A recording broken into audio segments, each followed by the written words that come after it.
एक railway station की भीड़ भाड़ में हर दिन सैकड़ों लोग आते जाते रहते थे। उन्हीं में एक चेहरा हर यात्री को रोज दिखाई देता था। फटे पुराने कपड़ों में लिपटा, उलझे बालों और मैले चेहरे वाला एक बूढ़ा भिखारी। उसका नाम कोई नहीं जानता था, लेकिन सब उसे काका कहकर बुलाते थे। काका की दिनचर्या तय थी। सुबह 6 बजे प्लेटफॉर्म नंबर 1 पर आकर बैठ जाना, आने जाने वाले लोगों के आगे हाथ फैलाना, जो मिल जाए उसी में गुजारा करना, और रात को स्टेशन के एक कोने में बोरी बिछाकर सो जाना। ये आदत उसकी जिंदगी बन चुकी थी। उसे कभी यह महसूस नहीं हुआ कि वह क्या कर रहा है। भिखारी बनने की उसकी आदत अब उसकी पहचान बन चुकी थी। एक वक्त था जब वह एक दर्जी था, लेकिन शराब और जुए की लत ने सब कुछ छीन लिया। धीरे धीरे उसकी मेहनत करने की आदत खत्म हो गई और हाथ फैलाने की आदत लग गई। एक दिन स्टेशन पर एक युवा लड़का आया, साफ कपड़े, कंधे पर बैग और चेहरे पर आए आत्मविश्वास। वह एक एनजीओ में काम करता था और यात्रियों के बीच सर्वे कर रहा था। तभी उसकी नजर काका पर पड़ी। काका, क्या मैं आपसे कुछ सवाल पूछ सकता हूं?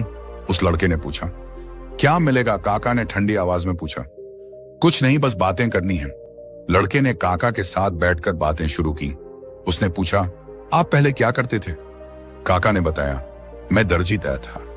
अच्छा काम करता था, लेकिन फिर आदतें बिगड़ गईं बेटा। अब तो यही जिंदगी है। लड़के ने कुछ देर चुप रहकर कहा, काका, क्या आपने कभी कोशिश की अपनी आदतें बदलने की? काका ने हंसते हुए कहा, अब इस उम्र में क्या बदलेगा बेटा? काका, आदतें उम्र नहीं देखती, इरादा देखती हैं। उस लड़के की बातों ने काका के मन में एक हलचल पैदा कर दी। उस रात वह चैन से नहीं सो सका। उसे अपनी जिंदगी की पुरानी तस्वीरें याद आने लगीं, अपनी पत्नी, बच्चे और वो छोटा सा सिलाई का काम। सुबह जब वह फिर प्लेटफॉर्म पर आया तो वही पुरानी आदतें उसे खींच लाईं। मगर उस दिन एक यात्री ने उसे डांट दिया, काम करने की उम्र में भीख मांगते शर्म नहीं आती? काका को गुस्सा तो बहुत आया, लेकिन साथ ही वो बात भी याद आई, आदतें उम्र नहीं देखती, इरादा देखती हैं। काका ने फैसला किया कि वह कुछ बदलेगा।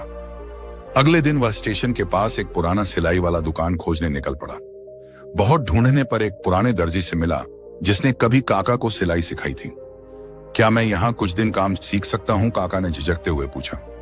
दर्जी पहले तो हमसा, फिर उसकी आंखों में ईमानदारी देखकर बोला, आ जा, लेकिन मुफ्त में नहीं। आदत बदलनी है तो मेहनत भी करनी होगी।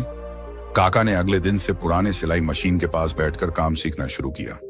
हाथ कांपते थे, आंखें धुंधली हो गई थीं, लेकिन हौसला दिन ब दिन बढ़ता जा रहा था। आदतें एक दिन में नहीं बदलती। जब काका को काम करने की थकान होती तो उसके अंदर की पुरानी आदतें उसे फिर से भिखारी बना देने की कोशिश करती। क्या जरूरत है इतनी मेहनत की, उसका मन कहता। लेकिन फिर वही लड़के की आवाज उसे याद आती, इरादा देखती हैं आदतें। हर दिन काका खुद से लड़ता, खुद को खींचता, खुद को संभालता। वह अब स्टेशन के उस कोने में नहीं सोता था जहां पहले बोरी बिछाता था। उसने एक छोटा कमरा किराए पर लिया जिसमें पुरानी सिलाई मशीन रखी थी। धीरे धीरे काका की सिलाई की पहचान बन गई। स्टेशन के कुली, चाय वाले, ऑटो वाले सब उसकी दुकान पर अपने कपड़े सिलवाने लगे। एक दिन वही एनजीओ वाला लड़का फिर स्टेशन पर आया। उसे विश्वास नहीं हुआ जब उसने देखा कि वही काका अब एक दुकान के बाहर बैठा है, एक ग्राहक की पैंट की माप ले रहा है। काका, आप तो बदल गए। काका हंस पड़ा, नहीं बेटा, मैंने सिर्फ अपनी आदतें बदली हैं। जिंदगी अपने आप बदल गई। एनजीओ वाले ने उसकी कहानी अपने संगठन में सुनाई। कुछ ही हफ्तों में काका को एक छोटा फंड मिला, नई मशीन, कपड़े के रोल्स और दुकान का नाम आदतें बदलो सिलाई सेंटर। अब काका भिखारी नहीं था, अब वह दूसरों को सिखाता था, खासकर रेलवे स्टेशन पर रहने वाले दूसरे भिखारियों को। जो मैं कर सकता हूं तुम भी कर सकते हो, मत कहो कि आदतें नहीं बदल सकती, वह अक्सर कहता। धीरे धीरे उस स्टेशन के 5 और भिखारी काका से सीखने लगे।